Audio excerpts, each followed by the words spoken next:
Olá galera, esse vídeo faz parte de uma série de vídeos sobre as bem-aventuranças. Nós já vimos que bem-aventurados são os pobres de espírito, porque deles é o reino dos céus.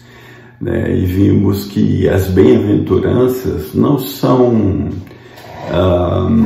qualidades inerentes às pessoas ou algum tipo de caráter ou temperamento, mas são bênçãos espirituais que o crente recebe ao nascer de novo.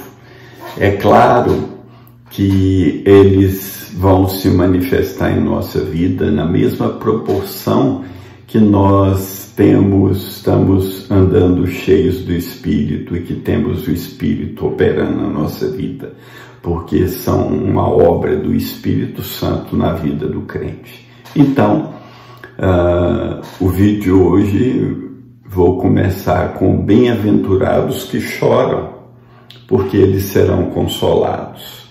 É interessante que Jesus fala sobre isso, porque isso é totalmente avesso ao que o mundo diz, O mundo diz que você não deve chorar, você não deve lamentar pelos seus erros, mas a palavra chorar ou lamentar, ela começa conosco mesmos, quando a gente olha para nós mesmos e vemos o que acontece na nossa vida, E o choro, em algumas passagens da Bíblia, pode, em meio da vida, pode significar um choro por uma perda humana, e isso não traz consolação de Deus, Por exemplo, no Apocalipse, muitos vão chorar com a queda da Babilônia, aquele sistema mundano que lhe trazia muitas riquezas, e agora eles perderam isso e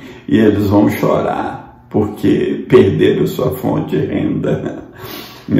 Está escrito Apocalipse 18:11, sobre ela choram e lamentam os mercadores da terra, porque ninguém mais compra as suas mercadorias. Então, os seres humanos podem chorar por motivos muito fúteis, pode chorar de raiva, de rancor, pode chorar de manipulação, como é muito comum nas crianças, ou pode chorar até para manipular Deus, como Esaú.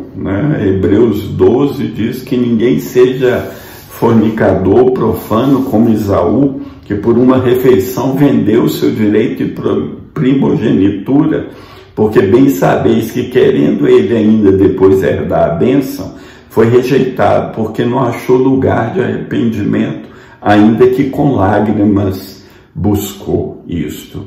Então Esaú chorou diante de Isaque, seu pai, porque o seu pai tinha abençoado Jacó no lugar dele.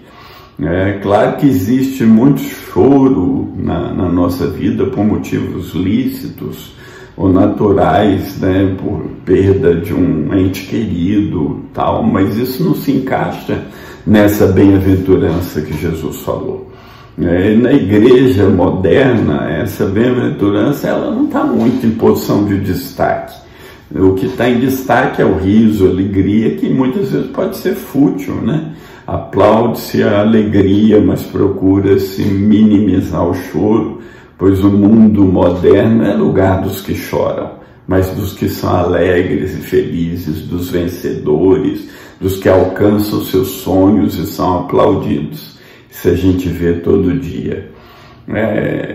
Como a gente pode entender a alegria e o choro?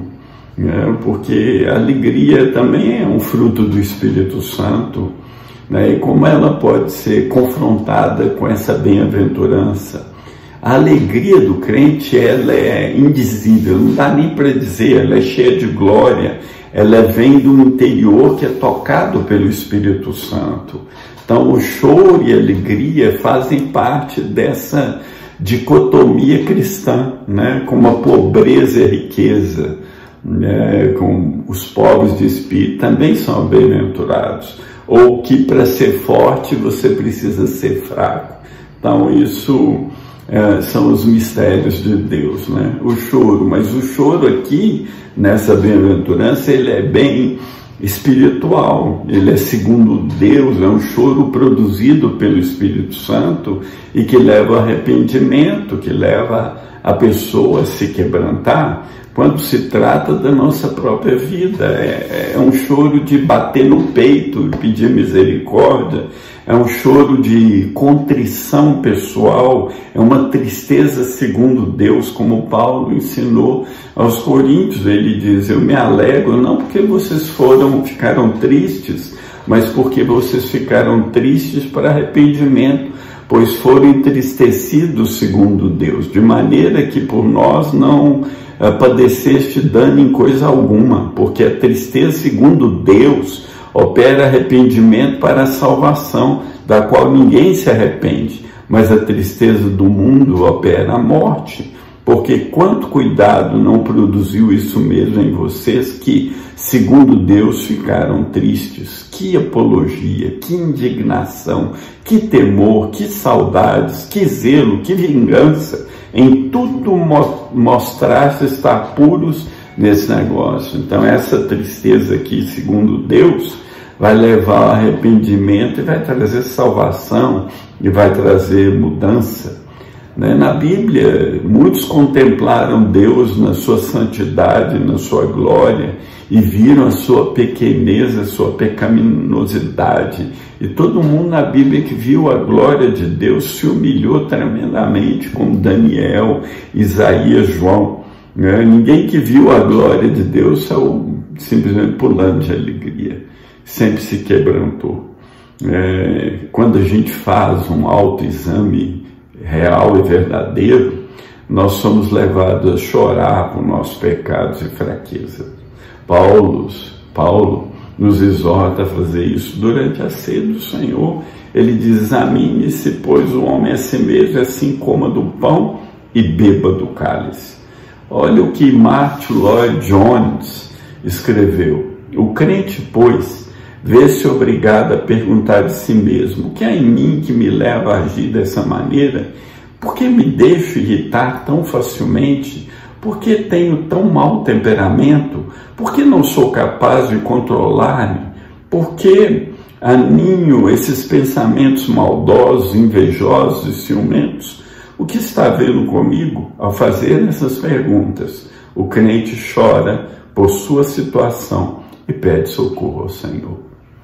Continuamos no próximo vídeo. Um grande abraço.